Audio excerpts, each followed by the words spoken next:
दिल्ली समेत अगर उत्तर भारत की बात करें तो लोग जो हैं वो गर्मी से बेहद परेशान हैं। इस वक्त अगर हम बात बताएं आपको तो लगभग 45 डिग्री सेल्सियस के आसपास जो है वो तापमान बना हुआ है। दिल्ली में रेड अलर्ट भी जारी किया गया था इसको लेकर। लेकिन अगर हम बात करें जिस तरीके से हीट स्ट्रोक से पेशेंट परेशान हो रहे हैं, लोग परेशान हो रहे हैं, उसको लेकर अस्पतालों में क्या स्थिति है, उसी पर बातचीत करने के लिए हम आरएमएल अस्पताल पहुंचे हैं जहां पर डॉक्टर अजय चौहान हमारे साथ हैं। सर, सबसे पहले तो कल भी मिनिस्ट्री की तरफ से एक गाइडलाइन जो है वो जारी की गई है, क्या कुछ है उस गाइडलाइन में, क्या नया है और किस तरीके से आरएमएल अस्पताल में उसको लेकर काम चल रहा है? देखिए, मिनिस्ट्री की तरफ से हीट स्ट्रोक यूनिट स्टैब्लिश करने की बात कही गई है सारे अस्पतालों में, और इन पेशेंट को प्रायोरिटाइज करने के लिए हमें सख्त निर्देश हैं।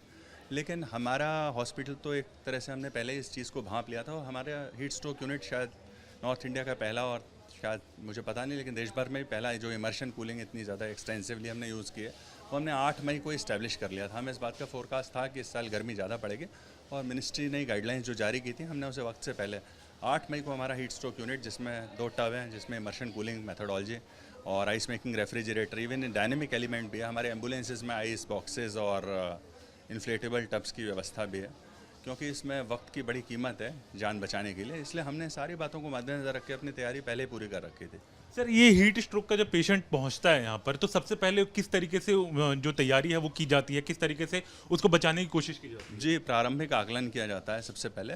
हीट स्ट्रोक तब कहा जाता है कि बिना किसी अन्य कारणों के एक त्रिभुज की सी स्थिति पैदा हो जाए। इन त्रिभुज के 3 कोण जो है, पहला किसी मरीज़ का टेम्परेचर 105 डिग्री फ़ारेनहाइट या 40.5 डिग्री सेंटीग्रेड से ज़्यादा होना।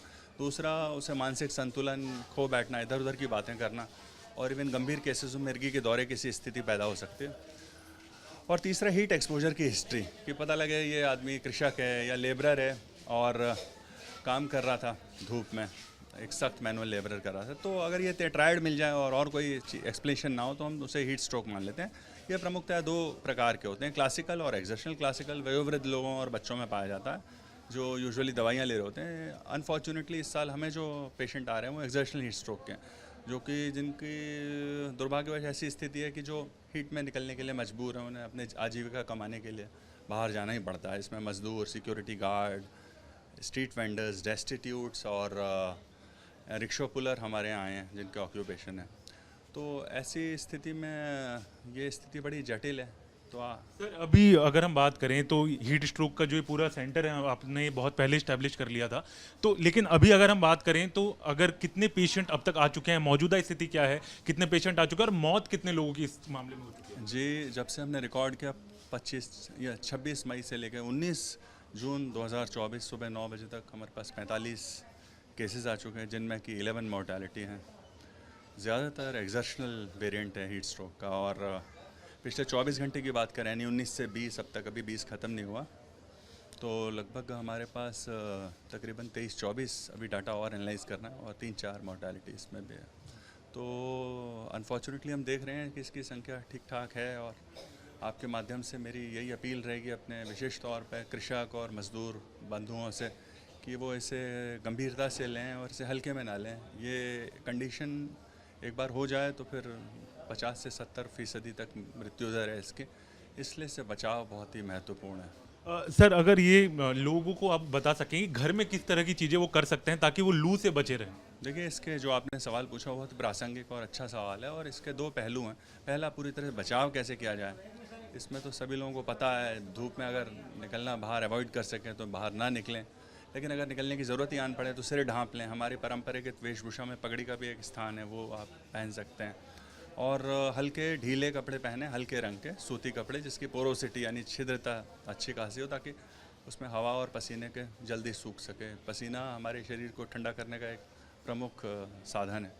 और इसके अतिरिक्त सबसे ज़्यादा महत्वपूर्ण बात है, स्पेशली जो हमारे मज़दूर और जो बाहर काम करते हैं जीविकोपार्जन के लिए, उनके लिए मेरा यही संदेश है कि वो चाहे उन्हें प्यास लगे न लगे और वो कितना भी अच्छा महसूस कर रहे हों, वो हर आधे घंटे से 45 मिनट के बाद फ्लूइड ब्रेक और शेड ब्रेक लेते रहें। यानी 40-50 मिनट के काम के बाद 10-15 मिनट वो आराम कर लें। अगर कूलर उपलब्धता है तो कूलर के नीचे, एसी तो घर का ही होगा, अदरवाइज़ पेड़ की छाया के नीचे या बिल्डिंग की किसी छाया के नीचे बैठ जाएं। चाहे वो फिट कर रहे हो तब भी उन्हें अच्छा लग रहा हो मन में, फिर भी उन्हें ऐसा करना चाहिए। और दूसरी बात, वो हर आधे घंटे 1 घंटे बाद नमक चीनी का पानी या हमारी परंपरागत पेय पदार्थ हैं जैसे कि शिकंजी, नींबू पानी, आम पन्ना, बेल रस का जूस और छाछ, ये सब लेते रहें। इस सेवन से आप यकीन जानें कि इससे बहुत फ़र्क पड़ता है, स्ट्रोक होने, हीट स्ट्रोक होने की संभावना बचता है। इसके अतिरिक्त एक और महत्वपूर्ण बात आपके माध्यम से मैं लोगों तक पहुंचाना चाहूँगा,